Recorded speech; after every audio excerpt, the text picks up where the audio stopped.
முருகன் பக்தர்கள் அனைவருக்கும் அன்பு வணக்கங்கள். என் அன்பு குழந்தையே, உன்னுடைய வாழ்க்கையில் நீ பல நபரை சந்தித்து பார்த்தும் விட்டாய். ஒவ்வொரு நபரும் ஒரு மாதிரி.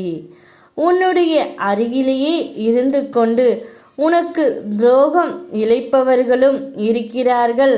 உனக்கு தொலைவில் இருந்தாலும் உனக்கு நல்லது செய்ய வேண்டும் என்றும் இருக்கிறார்கள். ஆனால் அவை யாவும் உன் கண்களுக்கு புலப்படவில்லை. இப்பொழுது உன்னுடைய துணை உன்னை நினைத்து கொண்டு மனம் உடைந்து அழுது கொண்டே இருக்கின்றார். ஆனால் அவர் அழுவதை உன்னால் மட்டுமே நிறுத்த முடியும் தங்கமே.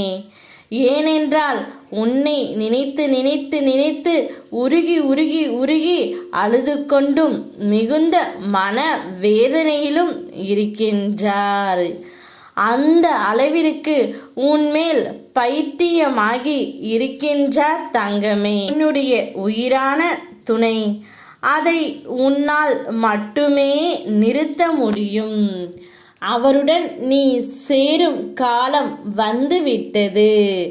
அப்படி வந்ததால்தான் இந்த பதிவை உன் கண்ணில் நான் படும்படி செய்தேன். உன்னுடைய துணை இப்பொழுது மனமுடைந்து மனம் திருந்தி மனதை உள்ளதை அனைத்துமே என்னிடம் கூறி அழுது கொண்டு இருக்கின்றார். இனி நான் எந்த ஒரு தவறையும் செய்ய மாட்டேன். செய்த தவறுக்கு எனக்கு தண்டனையை நீங்கள் கொடுத்து விட்டீர்கள். இனி என்னுடைய துணைக்கு எந்த ஒரு துரோகத்தையும் இனி கனவிலும் கூட நினைத்து பார்க்க மாட்டேன் அப்பா. எப்படியாவது அவர்கள் மனதை மாற்றி என்னை சேர்த்து வையுங்கள். இந்த ஒரு வாய்ப்பை மட்டும் எனக்காக தாருங்கள் முருகனப்பா என்று உன்னுடைய துணை என்னிடம் கை கூப்பி மண்டியிட்டு கேட்டு கொள்கின்றார் தங்கமே. இப்படி அவர் அழுவதை பார்த்து என்னால் இருக்க முடியவில்லை. அதை உன்னிடம் சொல்லி உன் மனதை மாற்றத்தான் நான் வந்திருக்கின்றேன். அவர் அழுவதை உன்னால் மட்டுமே நிறுத்த முடியும் தங்கமே. அவர் இனி எந்த தவறையும் செய்ய மாட்டேன்.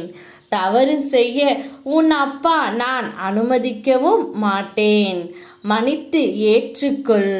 வாழ்க்கை சிறப்பாக இருக்கும். மன்னிப்பது மறப்பதும் தெய்வ குணம், மனித குணம். என் பிள்ளையும் நீ அப்படித்தான் இருப்பாய் என்று எனக்கு தெரியும் தங்கமே. நன்றாக நீ வாழ்வாய். யாம் இருக்க பயமேன். ஓம் முருகா.